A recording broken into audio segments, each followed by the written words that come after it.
I love to eat and everything about food, touching it, feeling it, cooking it, and eating it, everything about it. And that had the obvious eventual result, and I'd gotten up to a weight that really wasn't comfortable in practically every way, whether it was sleeping, walking around, going up and down stairs, getting up out of a chair, whatever. And I never really saw myself as a fat person. So that made it especially hard to lose weight because I always, it's like, well, I have 10 or 15 pounds to lose, which I think is probably the standard attitude of everybody you know. And I had a lot more than that to lose, but I didn't really see it.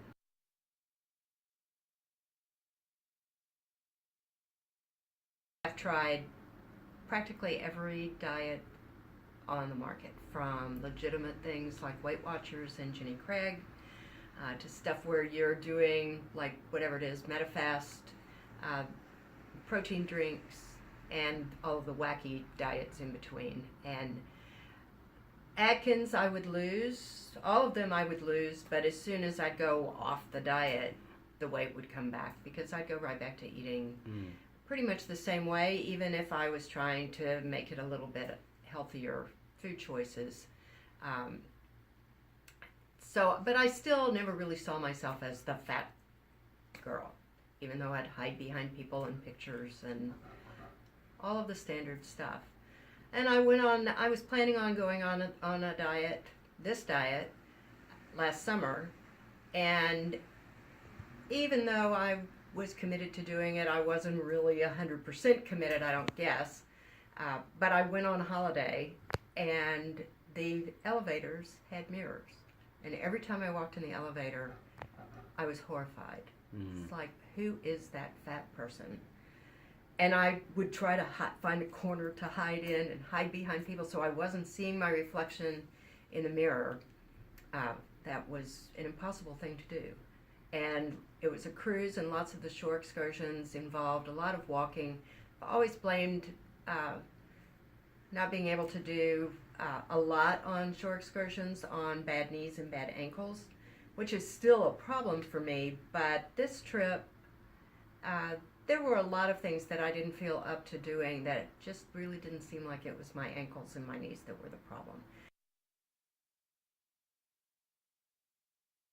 So by the time I got back, I was 100% committed to going on the diet, sticking with the diet, not going back to my bad habits, not trying to find workarounds and ways to cheat. And there's been a little bit of cheating, but nothing that was a consistent, like, well, I can have 3 pieces of chocolate every day. In any event, my goal weight was initially to lose 40 pounds, and I'm down 32 pounds at this point. So now when I tell people I have 10 or 15 pounds to lose, I'm actually telling the truth. Although I am thinking about adding an extra 10 pounds to my goal weight.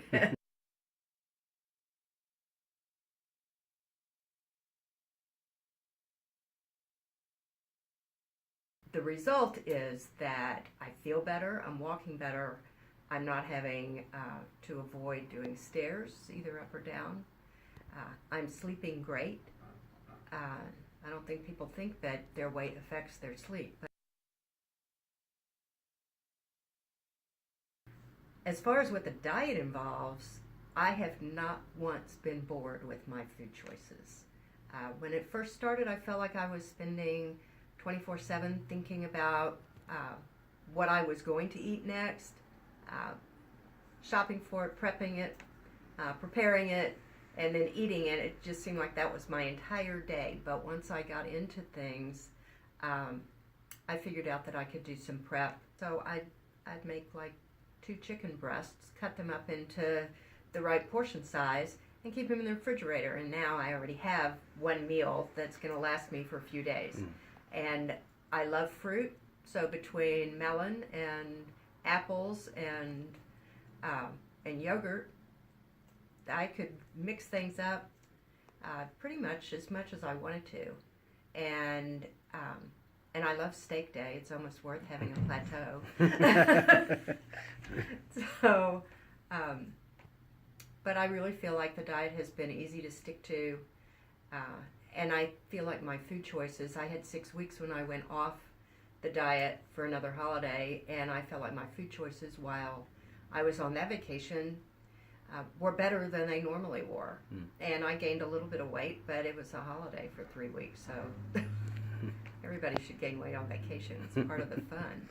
And I lost it right away again when I got back. But I did have some jeans and cargo pants that were in the back corner of the closet that I have kept in a testament to either hope or delusion for, I don't know, 15 or 20 years. And I am back into being able to wear those. And the slacks that I like to wear for dress, I'm down 2 sizes in now. Last week it was down 1 size, so... So what did that do for your overall esteem, getting back into those clothes that you hadn't been able to for so long? Well, that feels pretty damned good.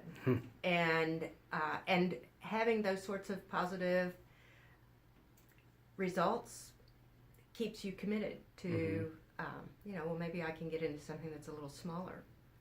And about a month or so, 2 months or so ago, I was shopping. I wanted a dress, and I didn't buy it, but I tried on something that I saw in the store that was cute that 6 months ago I would never have even taken off the rack. And it fit. It was a little snugger than I wanted, so I put it back. But if I went today to the store and they still had it, I'd probably wind up buying it. So it was really kind of empowering to actually take something off the rack like that I know perfectly good and well that I would never have even thought twice about before. I get compliments all the time, and that's also reinforcing. Great. Well, Betty, thank you for taking the time to share your story, and you're doing great, and we're so proud of you and the results that you've gotten, so keep up the good work. Thank you, and I'm pretty proud of myself, but I think the diet is great, and I've recommended it to several of my friends. I think it's a diet that really can work for people, but it's like any other diet.